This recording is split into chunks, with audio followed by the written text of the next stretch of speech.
A paz do Senhor Jesus, queridos e amados irmãos. Continuamos a nossa jornada bíblica, hoje no capítulo 29 de Gênesis. Lembrando a todos que do capítulo 1 até o 28 já está lá no canal do YouTube. Acompanhe conosco na sua Bíblia e tenha uma excelente jornada nesse conhecimento do nosso Deus conosco. Então Jacó se pôs a caminho e chegou à terra dos filhos do Oriente, a Mesopotâmia. Certo dia, observando ao redor, avistou um poço no campo e 3 rebanhos de ovelhas deitadas por perto. Era esse poço tapado com uma grande pedra que se costumava dar de beber aos rebanhos. Quando todos os pastores se reuniam ali com seus rebanhos, então rolava a pedra sobre a boca do poço e davam água às ovelhas. Em seguida, recolocavam a pedra em seu lugar na boca do poço. Jacó perguntou aos pastores: meus irmãos, de onde sois vós? E eles responderam: nós somos de Harã. Prosseguindo, indagando: conheceis a Labão, filho de Naor? Sim, nós o conhecemos. Então Jacó quis saber mais. Ele vai bem? Ele vai bem, sim. E eis justamente sua filha Raquel que vem com o rebanho. E Jacó ponderou mais ainda. Jacó ponderou, mas é ainda pleno dia.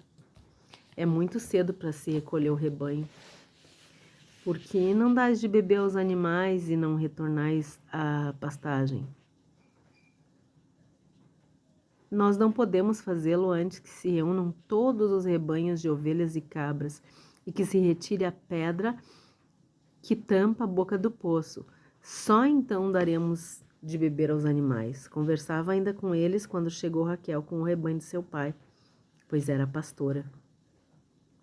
Logo que Jacó viu Raquel, a filha do seu tio Labão, e o rebanho do seu tio Labão, aproximou-se.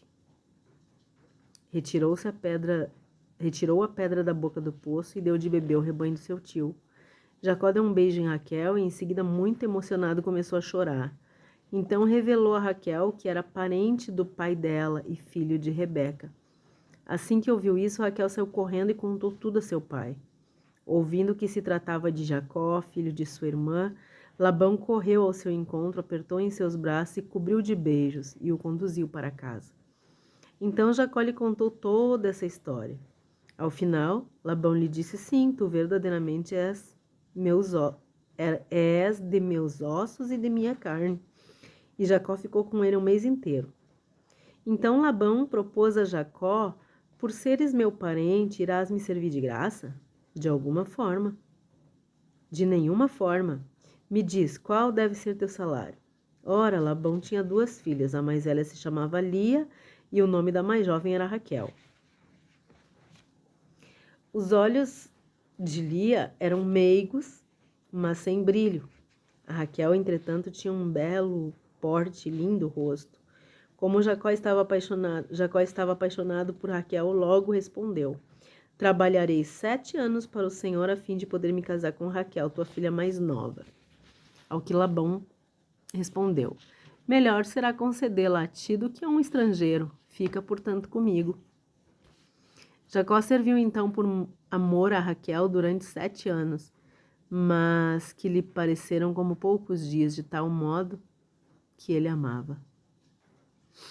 Vencidos os 7 anos de trabalho, Jacó disse a Labão: me dá, pois, a minha esposa, porque venceu o prazo, e que eu viva com a minha mulher.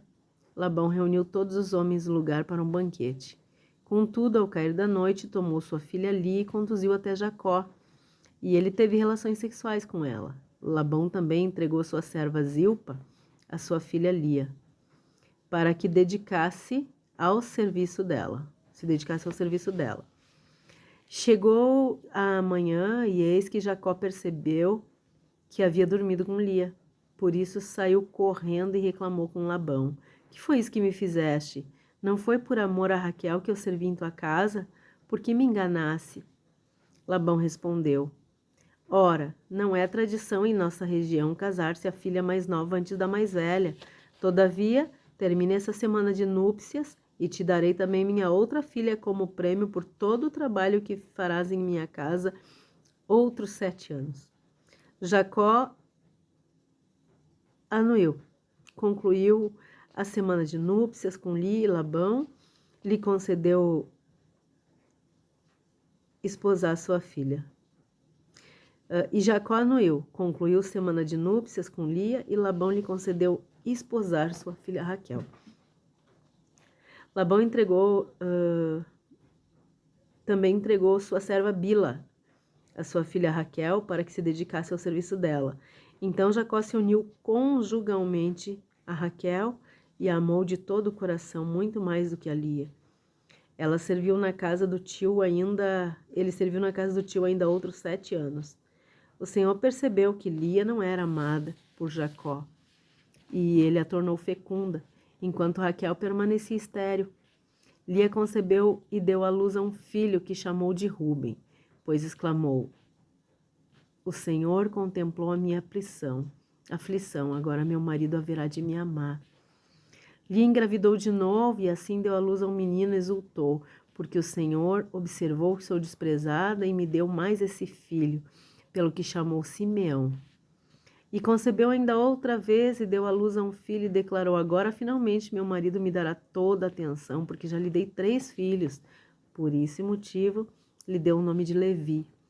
Lia ficou grávida ainda mais uma vez e teve outro menino. A esse ela deu o nome de Judá. Desta vez eu louvarei ao Senhor. Depois disso não teve mais filhos.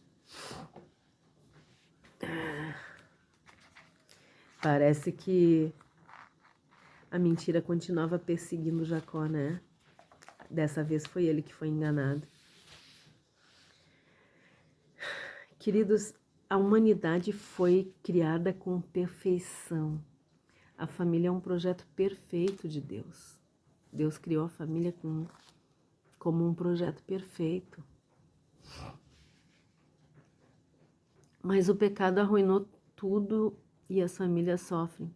São massacradas por esse terrível mal que se chama pecado e que infelizmente muitos amam viver nele.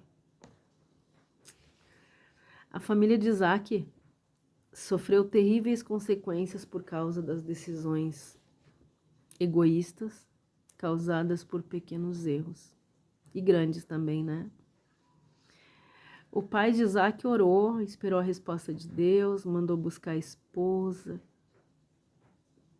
Lembram disso? O pai de Isaac foi Abraão. Ele orou e esperou a resposta de Deus, mandou buscar uma esposa para Isaac lá longe. Tudo era para que o filho tivesse uma família abençoada pelo seu Deus. Mas Isaac iniciou a vida com um casamento perfeito, não cuidou do relacionamento com Deus, nem com a esposa, nem com os filhos. E a negligência lhe proporcionou uma velhice solitária. E ele foi envergonhado no final da vida. Isaac era um homem rico, um grande empreendedor, mas o descuido do seu principal papel, que era marido e pai, o levou à falência. A mãe Rebeca, nós vimos, né? Mentiu, induziu o filho a mentir, terminou sem seu filho preferido. Nunca mais ela viu Jacó. E teve só o desprezo de Esaú, o filho preferido de Isaac. O objetivo de vida de Esaú se tornou a vingança. Movido pelo ódio, querendo se vingar dos pais, ele arranjou uma terceira esposa e alimentou durante a vida toda o ódio mortal pelo seu irmão. Jacó, o preferido da mãe, ficou sem lar, sem seus pais, odiado pelo irmão e sem paz. Aqui dos versos 1 até o 20, Jacó chega a Harã, conhece Raquel e Labão e serve a Labão durante 7 anos para se casar com Raquel. Dos versos 21 até o 35, Jacó é enganado por Labão e tem 4 filhos com Lia. Deus usa de misericórdia, perdoa o pecador arrependido, interage com o homem quando ele chega ao limite do seu pecado. Como funciona isso? Deus usa de misericórdia. Ele perdoa o pecador arrependido. E interfere quando o homem chega ao limite do pecado. Mas as consequências do pecado, essas continuam para sempre. É por isso que o pecado é tão terrível e que a gente precisa cuidar tanto. Toda semente que foi plantada vai crescer. A gente precisa saber disso. Toda, nenhuma semente que a gente planta vai morrer. Prestem atenção nisso, queridos. Se ela foi plantada, ela vai crescer. E aquele que plantou vai colher seus frutos. Aquele que enganou vai ser enganado. Olha o caso de Jacó aqui. A vida no pecado oferece muitos prazeres, mas é só ilusão, queridos. Só. Viver no pecado é a mesma coisa que plantar ventos de destruição. A colheita certamente a colheita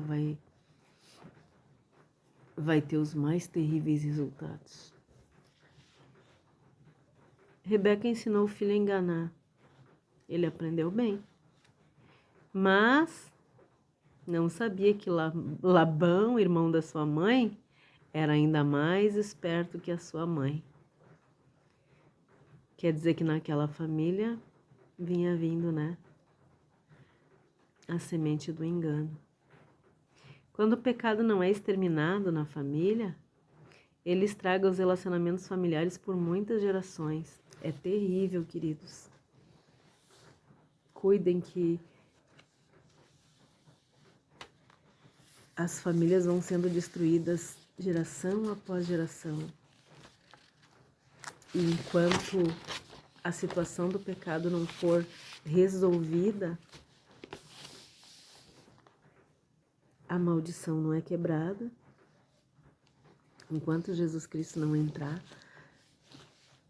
não intervir, enquanto nós não pedirmos socorro para Jesus e não entregar nossa vida, nossa família e tudo nas mãos dele, realmente, naquela cruz, enquanto nós não nos arrepender de verdade do nosso pecado e mudar de vida e abandonar o pecado para viver com Cristo, as consequências são terríveis. O verso 15, vamos ver aqui uma coisa. Peraí.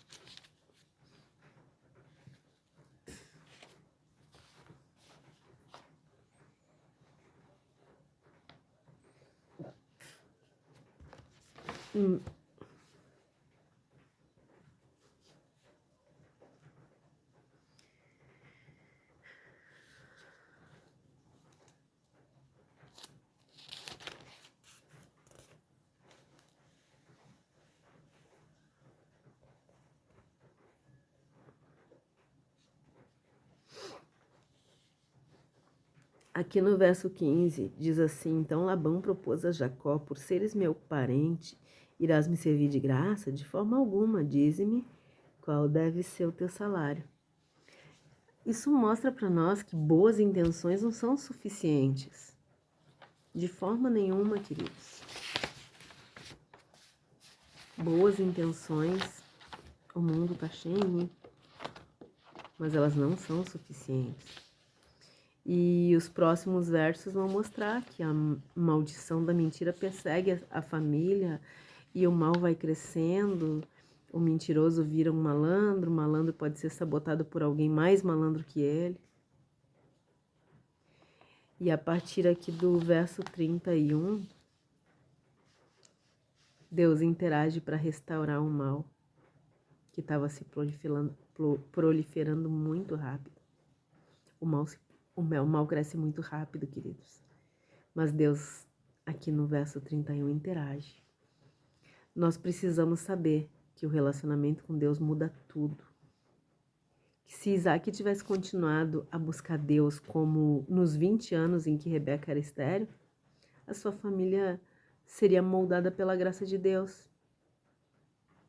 Ele passou 20 anos buscando a Deus porque ela era estéril, mas depois esqueceu de criar os seus filhos no caminho dele, no caminho desse Deus que tinha dado eles, né, para os seus próprios propósitos.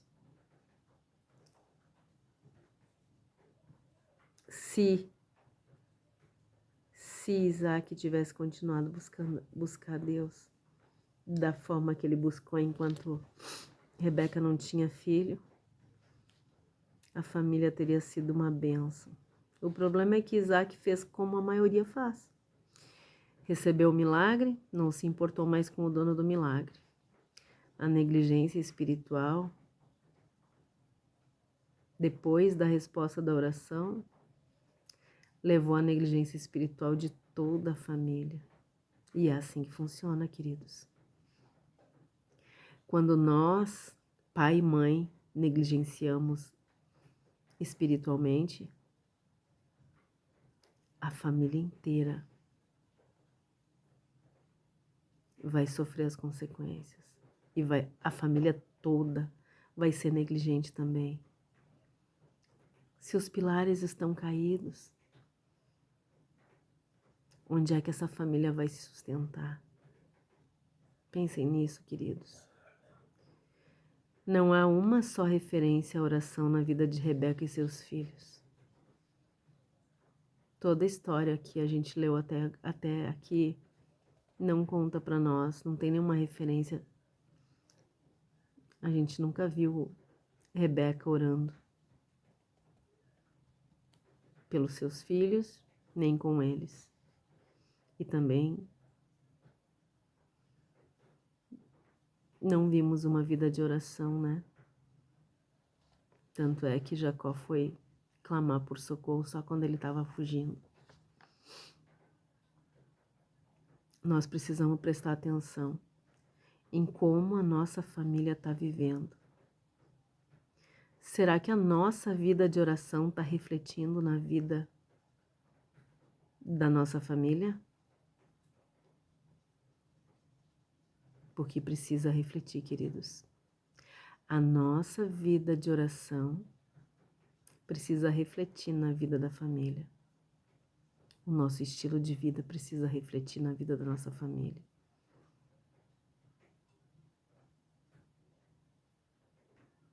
Nós precisamos orar pela nossa família, ensinar a nossa família.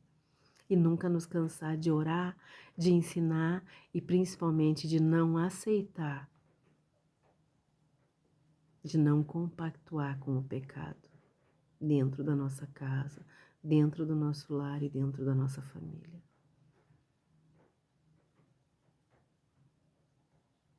O exemplo e a ação.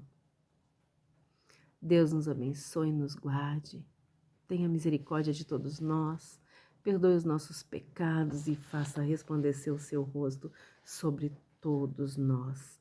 Até o próximo capítulo. Um forte abraço. Amém.